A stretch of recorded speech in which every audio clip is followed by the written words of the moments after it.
जय जय राम कथा, जय श्री राम कथा, जय जय राम कथा, जय श्री राम कथा। हो कथा श्रवण करे मिट जाती है, जन्म जन्म की व्यथा। जय जय राम कथा, जय श्री राम कथा। बोलिए रामचंद्र भगवान की जय।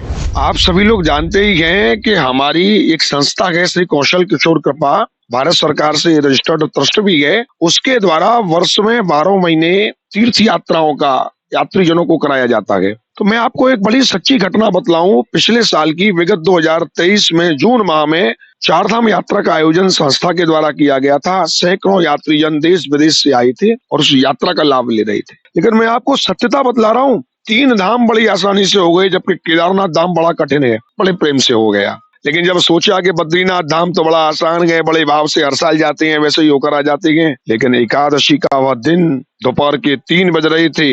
ये बड़ी सच्ची घटना है। जो लोग मेरे साथ थे वो सुन रहे होंगे तो वह जरूर इस बात को पुनरावृत्ति कर देंगे कि क्या हुआ था हमारे साथ में। चारों ओर से हमारी बस खड़ी हुई है, हमारी गाड़ी खड़ी हुई है, और आगे से पहाड़ गिर गए, पीछे से पहाड़ गिर गए, चारों ओर सन्नाटा ही सन्नाटा, केवल धूल मिट्टी हो गई। ऐसे में बद्रीनाथ कैसे कल्पना करें जाएं। लेकिन उत्तराखंड सरकार के द्वारा व्यवस्थाएं की जा रही थी, बार बार पहाड़ गिर रहे थे, बार बार उठाया जा रहा था। लेकिन मैं आपको स्थिति बतलाऊं कि एक रात वहां बड़ी मुश्किल से हमने काटा, व्यवस्था हुई लेकिन काटा। अगले दिन सुबह हम आगे बढ़ने के लिए हुए, जैसे ही आगे की ओर हम बढ़े फिर पहाड़ गिरना चालू हो गए। हर 2 मिनट में एक पहाड़ गिर जाता। मुझे लगा बाबा बद्रीनाथ की इच्छा नहीं है, और हमारे साथ में छोटे बच्चे से लेकर 80 साल के बुजुर्ग तक थे।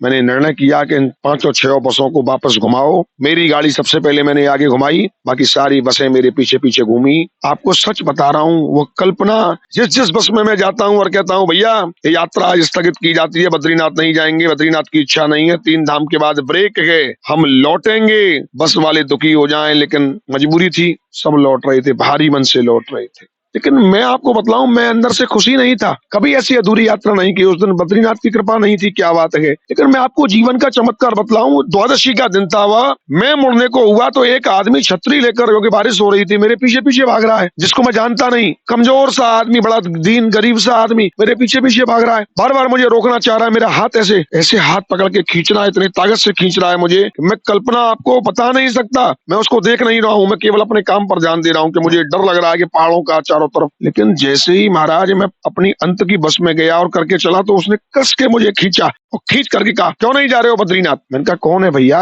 बोले महाराज मैं एकादशी का व्रत कल से किया हुआ हूँ, आपको बहुत देर से देख रहा हूँ, ये आप जल पी लीजिए। क्योंकि एक नियम है, एकादशी का व्रत तभी पूर्ण माना जाता है जब हम किसी विप्र को व्रत करने के बाद जल पिला दें, भोजन करा दें, तभी द्वादशी का व्रत पूर्ण होता है, माना जाता है। मैं किसी के हाथ का जल जल्दी पीता नहीं हूँ, किसी के घर में निमंत्रण में जाता नहीं हूँ। लेकिन उस दिन न जाने क्या हुआ, हमारी गृहिणी भी हमारे साथ थी, पूरा परिवार साथ था। उन्होंने कहा, इशारा किया कि आप ये बहुत देर से घूम रहे हैं, आप पी लो इनके हाथ का जल। उन्होंने पानी की बोतल खुली गिलास में मुझको दिया। फिर उन्होंने एक दक्षिणा भी मुझे अमुक दी, 101 दक्षिणा मेरे हाथ में। मैं दक्षिणा तो कदापि नहीं लेता हूँ ऐसे रास्ता चलते लोगों से, भाई वैसे भी मैं लेना पसंद नहीं करता हूँ। लेकिन उन्होंने मुझे जबरदस्ती दी। मैंने सिर माथे उठाकर उसको रख ली। मैंने कहा ठीक है भैया। महाराज दक्षिणा ले देने के बाद भी वो मेरे हाथ को फिर खींचते हैं, और इतना जोर से खींचा कि मेरे हाथ पर निशान बन गया। मैंने पलट के देखा, क्या बात है? जैसे क्रोध में कहते हैं ना, क्या बात है, मुझे इस समय कहीं और दिमाग है और मुझे डिस्टर्ब कर रहे हो। तो मेरे से कहती हैं, ये 101 रुपए किसी और को मत देना, तुम्हारे लिए नहीं दिए, ये जाकर बद्रीनाथ बाबा को चढ़ा देना।